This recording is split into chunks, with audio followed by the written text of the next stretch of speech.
time's up, and I'm here to give you a review you can't refuse. Oh. Okay, this clearly isn't working. The Godfather movies. Yes, I thought there was no better way to start off my series of reviews of Best Picture winning movies than to talk about not one, but two of the greatest Best Picture winners ever. The Godfather and The Godfather Part 2. Released in 1972 and 1974, the Godfather films follow a family of gangsters called the Corleones. One of them is named Michael, played by Al Pacino. Despite living in a family of gangsters, he himself does not want to be one, and wants to pursue a life outside of the family business. However, through a series of attacks and murders, he ends up finding himself in the place that he never wanted to be in, as the leader of the family, The Godfather. So why are these films so popular, and why are they often listed as some of the greatest films of all time? Well, part of it is definitely the story. Michael Corleone is a great character. Where many characters develop and become better people by the end of the story, Michael goes the complete opposite way. He starts off as a good, kind, relatable person that we can all root for. But as the story goes on and he is forced to carry out horrible things, including murdering people, his character starts to descend into darkness. Despite this, we do still feel sorry for his character and understand where he's coming from. You never feel like he really wants to do any of this stuff. He just feels like he has to, for the good of the family. At the beginning of the film, he tells his girlfriend about how his father threatened to kill somebody, but then says that it's his family, not him. That he's a different kind of person. One of the reasons why Al Pacino is so brilliant in this role is that he hides most of his emotion inside. In arguably the greatest scene in The Godfather Part 2, his wife tells him that she had their newborn son killed. The face that he makes is great.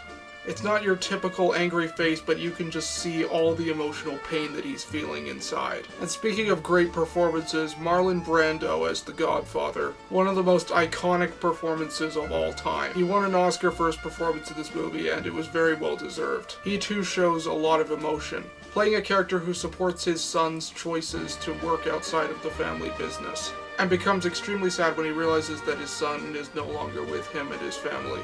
In Godfather 2, Robert De Niro plays the younger version of Marlon Brando's character, Vito Corleone. Amazingly, he too won the Oscar for Best Actor. The only time ever that two actors have won awards for playing the exact same character. The rest of the cast is great as well, although there are too many of them, so I can't talk about all of them. I will say that one of the biggest standouts is the character of Kay, Michael's wife. She gives a great performance, especially in that scene between her and Michael that I was talking to you about earlier. The two movies work perfectly as a two-part story. Part 1 shows the journey of Michael Corleone to becoming the Godfather. Part 2 acts as a sequel/prequel, as the story shows both the origin story of Vito Corleone becoming the Godfather, and Michael Corleone's struggle with being the Godfather. The films are extremely realistic in the way that they feel. There's an extreme lack of music throughout a lot of it. As much as I love music in movies, sometimes it's nice for it to just be silent in order to suck you in and make it feel all the more realistic, as there is no music playing in real life. The death scenes in these films are some of the best. While disturbing, are not too graphic, to the point where it's just impossible to look at the screen. The cinematography for these films is also great. It certainly has that classic 70s look to it. There are several shots with very dark lighting, which often works with the symbolism of the film, having characters talking about very dark things in a very dark spot. The dilemmas in these movies are very strong. While there are somewhat villain characters in these movies, the real problem is Michael's struggle with his inner demons, and in the end they consume him, and he makes himself forever alone. The fact that even in The Godfather 2, his own brother betrays him, and he is forced to have his brother taken out and shot. He keeps his wife away from his children for killing their newborn son. The film ends with one of my favorite ending shots ever for a movie, of Michael sitting by himself, realizing what he has become, and knowing that he is now forever alone. These movies certainly aren't flawless. There are a couple of problems that I will bring up. First of all, while Marlon Brando is great, sometimes he is very hard to understand.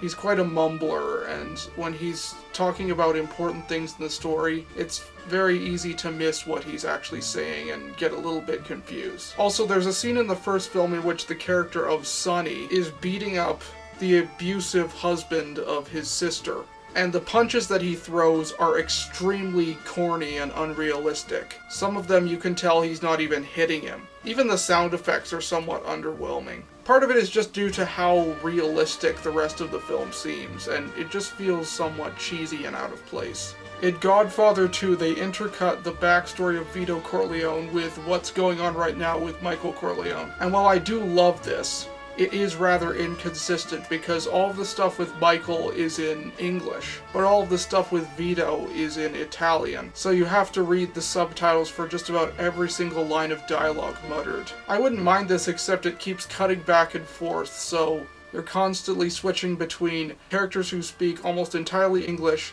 and characters who speak almost entirely Italian. Also, these movies are certainly very slow in their pacing, especially by today's standards, but they're still able to hold your interests. The plot lines are interesting, and the characters are compelling. Overall, the Godfather movies are fantastic films and absolute must-sees for anybody who's into films. I don't know if there's really that much else I can say about them, they're just great movies.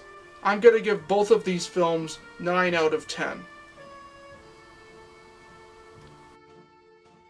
So those are my thoughts on the first two Godfather movies. I will review The Godfather 3 sometime, but it's not a Best Picture winner, so there.